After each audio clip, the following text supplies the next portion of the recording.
소리나는 책방.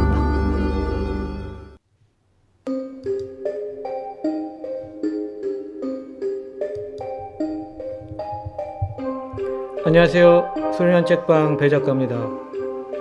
여러분들 지난 2주 동안 잘 지내셨죠? 네. 오늘의 첫 번째 이야기입니다. 오늘 첫 번째 이야기는 기묘한 이야기입니다. 지역은 노선버스 운전기사입니다. 버스를 한 지는 10년이 지났고 노선버스를 한 지는 5년 정도 되었습니다. 일은 무척 힘들었지만 나름 견디면서 하루하루를 버티고 있었습니다. 그래도 노선이 시내 방향이 아닌 변두리 쪽이라 나름 다행이라 생각하며 운행을 하고 있었습니다. 그런데 요즘 들어 지역에게 부쩍 눈에 띄는 사람들이 있었습니다. 그들은 나이든 어머니와 젊은 여자로 보이는 모녀였는데 늘 버스 뒷자리에 앉아있다가 종점 직전 정거장에서 내리는 그러한 패턴을 가진 이들이었습니다. 지역이 그들에게 관심을 갖게 된 이유는 늘 그들이 버스에 같이 탈 뿐 아니라 같은 자리 그리고 매일 같은 시각에 지역이 운행하는 버스에 탄다는 사실이었습니다. 게다가 요금은 늘 한결같이 노모가 지불했습니다. 자주 버스에 오르는 손님은 있었으나 이렇게 늘 똑같은 패턴으로 타는 사람들은 지극히 드물었습니다. 그러던 어느 날, 그날은 무슨 일인지 딸은 안 타고 할머니만 지역의 버스에 올랐습니다. 웬일이지? 지역은 버스에 오르는 할머니를 유심히 바라봤죠. 곱게 흰 한복을 입고 손에는 작은 가방을 들고 있었습니다. 평소와 다르게 화장도 곱게 했고 머리도 신경을 쓴 듯 보였습니다. 할머니는 버스에 오르면서 뭔가 얘기하려는 듯 입을 벙긋거리다가 그냥 자신이 딸과 같이 탔었던 자리로 갔습니다. 할 말이 있는 것 같기도 한데 지역은 궁금하기도 했지만 운행을 해야 하는 입장이라 호기심을 지우고 운전에 집중했습니다. 그날따라 손님이 별로 없어서 종점이 가까워지자 손님은 그 할머니만 남아 있었습니다. 그리고 그 할머니가 늘 내리던 종점 전 정거장. 할머니는 평소처럼 하차벨을 누른 후 버스가 서자 조용히 출입문 쪽으로 가다가 돌연 운전석 쪽으로 발걸음을 돌렸습니다. 그리고 지역에게 말을 건넸습니다. 기사님은 보셨죠? 네? 지역은 무슨 영문인지 몰라 옆으로 다가온 할머니를 올려다보았습니다. 우리 딸 말이에요. 할머니는 어색하게 웃었습니다. 아, 그럼요. 그런데 오늘은 왜 혼자 오셨어요? 지역의 질문에 할머니는 고개를 끄덕였다. 무슨 의미의 끄덕임인지는 알 수 없었습니다. 잠시 지역을 빤히 바라보던 할머니는 다시 입을 열었습니다. 49제 지내고 왔습니다. 우리 딸. 49제라고? 분명히 어제도 버스에 같이 탔는데 다른 딸이 또 있었던 건가? 지역의 의문에 찬 눈을 느꼈는지 할머니가 말을 이었습니다. 만약에 기사님이 귀신을 못 보는 사람이라면 내가 죽은 딸의 목까지 요금을 냈을 때 딸의 요금은 받지 않았겠지요. 네? 지역은 종점까지 버스를 운행해야 한다는 사실도 잊은 채 놀라움에 눈이 커질 뿐이었습니다. 그럼 할머니 말씀은 따님은 이미 죽은 영혼이었다는 건가요? 제 버스에 계속 태웠던 그 따님 말이에요. 그렇다오. 처음에는 예전 버릇대로 딸의 요금까지 냈는데 나중에 생각해보니 이제 내 옆에 있는 딸은 이미 죽어서 영혼이 된 아이였지요. 그 후로 기사님을 지켜보니 우리 딸을 보시는 것 같더라고요. 나처럼 영안을 가진 분이구나 하고 생각했지요. 할머니의 말을 지역은 이해하긴 했지만 믿겨지지는 않았습니다. 자신이 본 딸이 귀신이었다니 믿기 힘들었죠. 지역은 이 상황을 이해하기 힘들었습니다. 할머니가 이렇게 이야기를 하며 버스에서 내렸습니다. 그동안 감사했어요, 기사 양반. 할머니가 내린 후에도 지역은 한참이나 그대로 정류장에 서 있었습니다. 자신이 겪은 일이 현실인지 아닌지 헷갈릴 지경이었죠. 오늘의 첫 번째 이야기, 기묘한 이야기였습니다.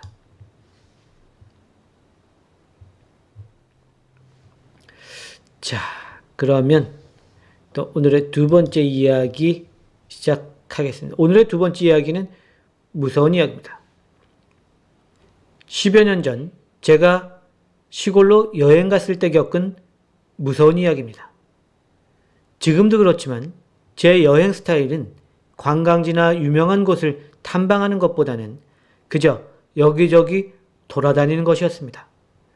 주로 혼자서 여행하는 것을 좋아했기에 가능한 스타일이었던 것도 같습니다. 그날도 저는 시골길을 걷고 있었습니다. 마을에서 조금 떨어진 곳이었는데 벌판 한가운데 서 있는 은행나무 한 그루가 제 눈에 들어왔습니다. 최소 수령이 100세 이상 되는 듯한 나무였습니다. 그런데 저 사람은 저기서 뭐 하는 거지? 가만히 보니 나무 아래에 누군가 쪼그려 앉아 있는 게 보였습니다. 저는 호기심에 그쪽으로 다가갔습니다. 다가가 보니 단발머리에 작은 체구를 가진 여자가 나무 아래에서 쪼그려 앉아 땅 쪽을 향해 무언가 중얼거리고 있었습니다. 미친 사람인가? 저는 조금 더 그녀에게 다가가 보기로 했습니다. 제가 다가서자 그녀가 인기척을 느꼈는지 휙 뒤를 돌아보았습니다. 눈이 크고 입술이 유독 붉은 여자였습니다. 미인이라고 해도 무방할 정도의 외모였죠. 약간의 호감과 신비로움을 느낀 저는 그녀에게 말을 걸기로 결심했습니다. 저기 실례지만 지금 뭐 하시는 거예요? 여자는 자리에서 스르르 일어나더니 제 앞으로 바짝 다가왔습니다. 바람에 날리는 그녀의 단발머리가 아름다웠죠. 알고 싶어요? 여자는 큰 눈을 굴리며 저를 훑어봤습니다. 막상 대하고 나니 뱀 같은 눈빛을 가진 사람이라 저는 살짝 뒤로 물러섰습니다. 네, 땅에 대고 뭐라고 말하시는 것 같은데 뭐라고 하시는 건지 궁금해서요. 호호. 그녀는 까르르 웃더니 뒤로 물러서는 저에게 바짝 다가왔습니다. 그리고 제 귀에 조그맣게 속삭였습니다. 안부 인사하는 거야? 안부 인사요? 누구한테요? 단발머리는 다시 한번 까르르 웃고는 내 눈을 똑바로 바라보며 말했습니다. 내가 묻은 사람? 온몸에 소름이 끼쳤습니다. 설마 묻었다면? 저는 일말의 희망을 갖고 물었습니다. 제가 상상하는 최악의 상황이 아니길 기대하면서 말이죠. 허허, 내가 죽여서 묻은 사람 말이야. 사람들 몰래 그 속에서 잘 지내고 있나 궁금해서 묻는 거지. 뭐라고요? 저는 너무나 놀라 다시 뒤로 물러섰습니다. 너도 지금 묻어줄까? 그녀의 소름 끼치는 소리를 듣자마자 저는 도망을 쳤고 바로 근처의 파출소에 신고를 했습니다. 하지만 그 마을에서 제가 떠날 때까지 경찰이 그녀를 잡았다는 말은 듣지 못했습니다. 그리고 저는 그녀를 더 이상 보지 못했습니다. 그녀가 한 말은 사실이었을까요? 아니면 그저 여행객을 상대로 재미로 한 거짓말이었을까요? 오랜 시간이 흘렀지만 지금도 그때 일을 생각하면 오싹해지고 진실이 궁금해지기도 합니다. 오늘의 두 번째 이야기, 무서운 이야기였습니다.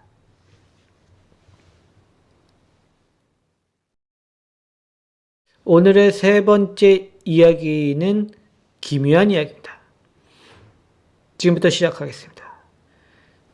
지연이 편의점 야간 알바를 선택한 건 단순히 돈 때문이었습니다. 주간 알바보다 약간 시급이 높다는 그 이유 하나뿐이었죠. 하지만 시급을 더 높이 주는 데는 다 이유가 있었습니다. 주간보다 바쁘지는 않았지만 소위 말하는 진상 손님이 많았습니다. 술이 취해 횡설수설하는 사람은 기본이고 돈을 안 내고 물건을 가져가려는 사람, 굳이 편의점 안으로 들어와 자신이 하루 종일 무엇을 먹었는지 입 밖으로 뱉어내 확인하는 사람, 은근히 접근해 지연의 전화번호를 알려달라고 하는 사람까지 참으로 다양했습니다. 지연은 취직할 때까지는 어쩔 수 없다고 생각하며 하루하루를 버텨나갔습니다. 그런 그녀에게 새로운 스타일의 손님이 그녀를 신경 쓰이게 했습니다.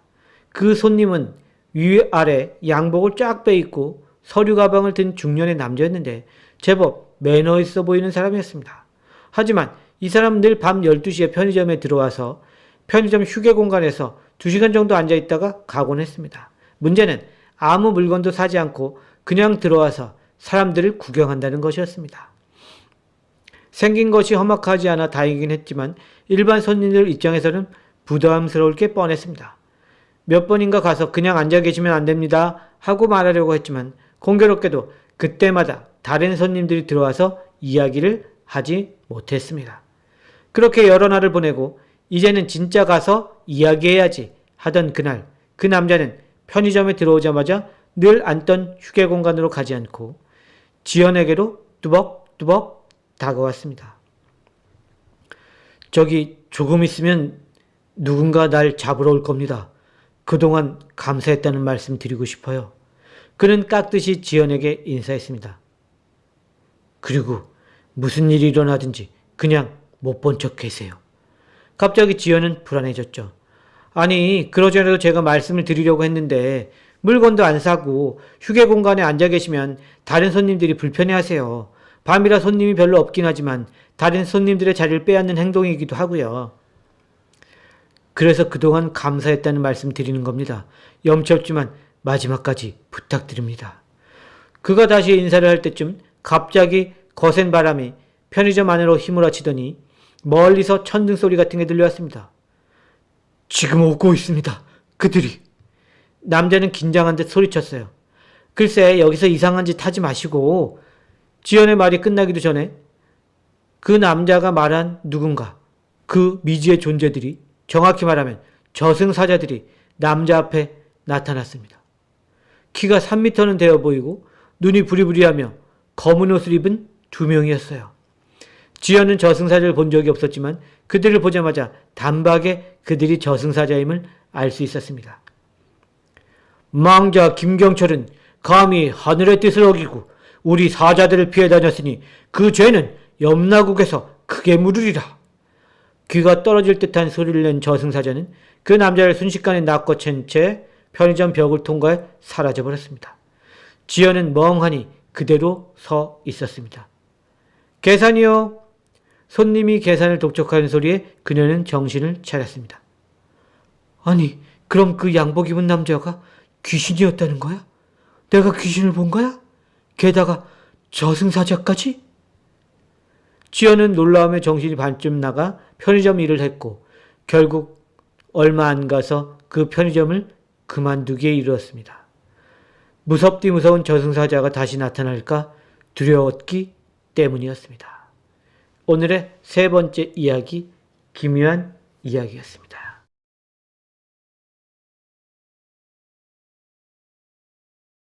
오늘의 네 번째 이야기는 무서운 이야기입니다.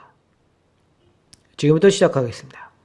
정식은 회사 업무로 자주 출장을 가곤 합니다.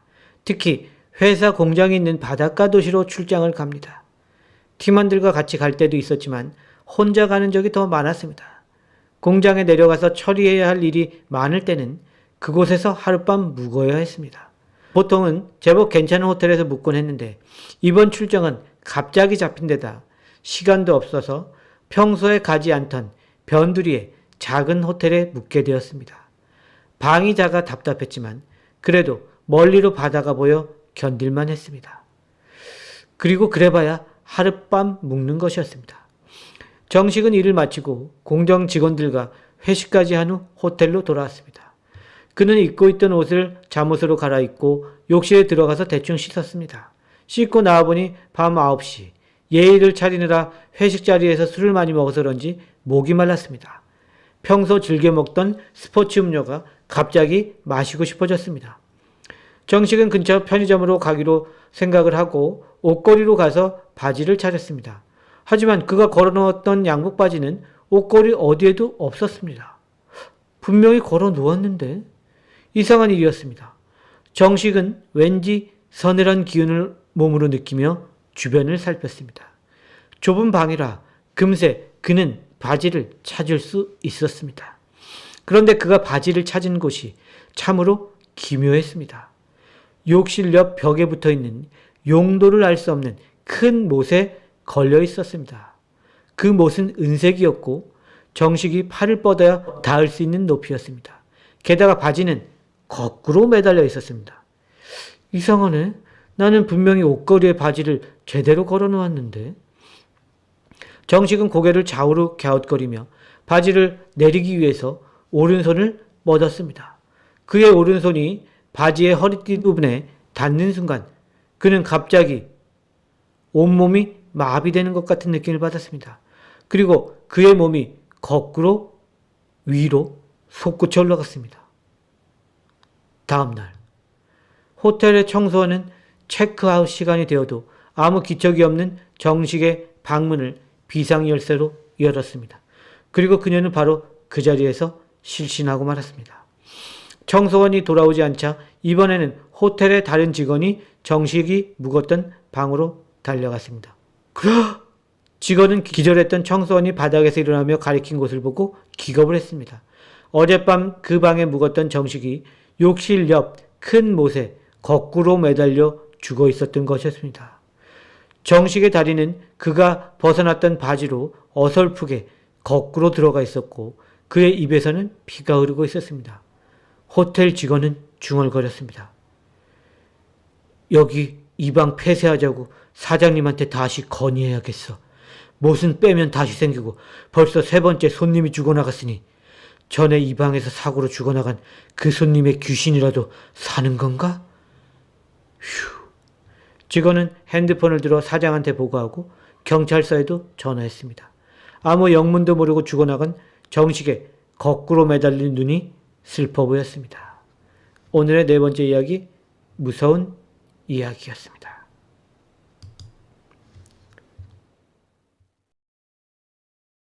오늘의 5번째 이야기는 기묘하면서도 무서운 이야기고요. 지금 시작하겠습니다. 우리 동네에는 유독 사고가 잘 나는 횡단보도가 있습니다. 4차선 도로를 가로지르는 횡단보도였는데 이상하게도 보행자 사고가 많이 났습니다. 그 이유는 지나다니는 자동차들이 신호등을 잘 안 지키기 때문이었습니다. 왜 저 횡단보도 앞에서만 신호 위반 사고가 많이 날까? 늘 궁금했었는데 우연히 저는 그 횡단보도가 보이는 동네 학원에서 아르바이트를 하게 되었습니다. 대학생이라 방학 중에 학원에서 채점 아르바이트를 하게 된 것이었는데요. 채점을 하다 가끔 짬이 나면 그쪽 횡단보도를 멍하니 바라보곤 했는데 하루는 횡단보도로 오면서 감속하던 차가 갑자기 속도를 내서 지나가는 것을 목격했습니다. 횡단보도 신호등은 파란불이었습니다. 다행히 횡단보도를 지나는 사람이 없어서 큰 사고가 나진 않았습니다. 이상하네. 왜 굳이 속도를 내는 거지? 그날은 그저 의심을 품은 채 지나갔지만 며칠 후 저는 사람들이 왜 계속 빠른 속도로 신호 위반을 하는지, 왜 느리게 오다가도 속도를 내게 되는지를 알게 되었습니다. 막 채점 알바가 끝나고 집에 가려고 그 횡단보도 앞에 서 있을 때였습니다. 나는 유심히 보행자 신호와 공중에 매달려 있는 자동차 신호를 번갈아 보았습니다. 아, 이제 보행자 신호등 파란색이네. 저는 천천히 발을 횡단보도로 내려오며 허공에 매달린 자동차 신호등을 보았습니다. 순간 저는 깜짝 놀라고 말았습니다. 분명히 붉은색이었던 자동차 신호등이 갑자기 파란색으로 바뀌는 것이었습니다. 그러나 그것은 기계의 오작동이 아니었습니다. 정체를 알 수 없는 푸르스름한 반투명의 손이 붉은색 신호를 거려 파란색으로 둔갑시키는 것이었습니다. 저는 뒤로 물러났고 푸르스름한 반투명한 손은 검지손가락으로 저를 가리켰습니다. 자신의 정체를 안 이상 살려둘 수 없다는 그런 손짓이거나 경고의 손짓이었던 것 같습니다. 저는 뒤로 도망쳐서 한참이나 떨어진 횡단보도를 건너 집으로 돌아왔습니다. 그 후로 다행히 사고가 많이 난다는 이유로 신호체계가 완전히 바뀌고 그곳의 횡단보도도 위치를 살짝 바꾸었습니다. 그 후로 사고가 나고 있지는 않지만 저는 여전히 그쪽 횡단보도를 사용하지 않습니다. 오늘의 5번째 이야기, 기묘하면서도 무서운 이야기였습니다.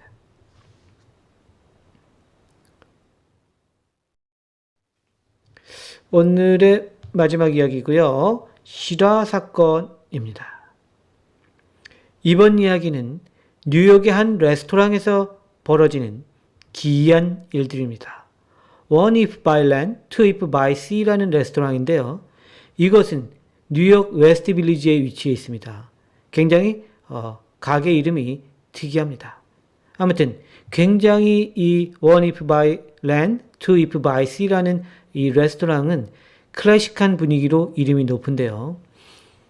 그런데 그 클래식한 분위기보다도 더 이름이 높은 이유가 있습니다. 그 이유는 이 레스토랑에 유령 여럿이 나타나는 걸로도 유명하기 때문이죠. 한마디로 유령이 출몰하는 레스토랑이라는 겁니다. 소문에 의하면 유령의 숫자가 20이나 된다고 합니다. 그 숫자를 센 것도 대단하네요. 레스토랑의 총괄 매니저 로잔 마티노는 자신이 이상한 경험을 했다고 주장합니다. 그녀는 그 레스토랑에서 8년 동안 근무를 하는 동안 많은 것을 목격했다고 하는데요. 벽에 걸린 사진이 제멋대로 틀어지고 레스토랑에서 쓰는 기계가 스스로 작동하고 접시가 날아다니고 불이 깜빡거리고 스태프들이 움직일 때 누군가가 자신을 미는 듯한 느낌을 받는다고 합니다. 근처에 아무도 없는데 말이죠. 또 다른 매니저인 커크는 그 레스토랑을 숲에 비유합니다.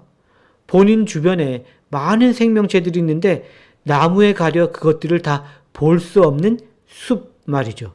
그만큼 많은 유령을 봤다는 얘기겠죠. 레스토랑에서. 보통 새로 들어온 스태프들은 이런 기이한 현상을 겪으면서 두려움에 떨고 결국 레스토랑을 그만둔다고 합니다. 하지만 레스토랑에 남아있는 사람들은 그 유령들이 그렇게 악의를 가진 존재는 아니라고 말합니다. 그저 장난 정도 치는 유령들이라는 거죠. 그러니까 오래 근무한 사람들도 있겠죠. 그렇다면 그 유령들은 어디에서 온 걸까요? 한 초심리학자는 이 유령들이 각기 다른 시대에서 온 유령이고 그 빌딩에서 활동하고 있으며 그 유령들끼리 서로의 존재를 안다고 주장하기도 합니다. 하지만 아무도 명확히 왜 그 레스토랑에서 유령들이 나타나는지는 정확히 말하고 있지 못합니다. 그저 유령을 본 신입 직원들은 두려움에 떠날 뿐이죠. 오늘의 마지막 이야기 실화였습니다. 마지막 그 실화 이야기였고요. 간단한 이제 유령 나오는 이야기였습니다. 네. 자, 그러면 저도 이만 또 물러가도록 하겠습니다. 오늘 참여해주신 모든 분들 감사하고요. 다시 한번 감사하다는 말씀 올리면서 저는 이만 들어가 보도록 하겠습니다. 지금까지 소리나는 책방 메인 작가 배 작가였습니다. 감사합니다. 바이바이.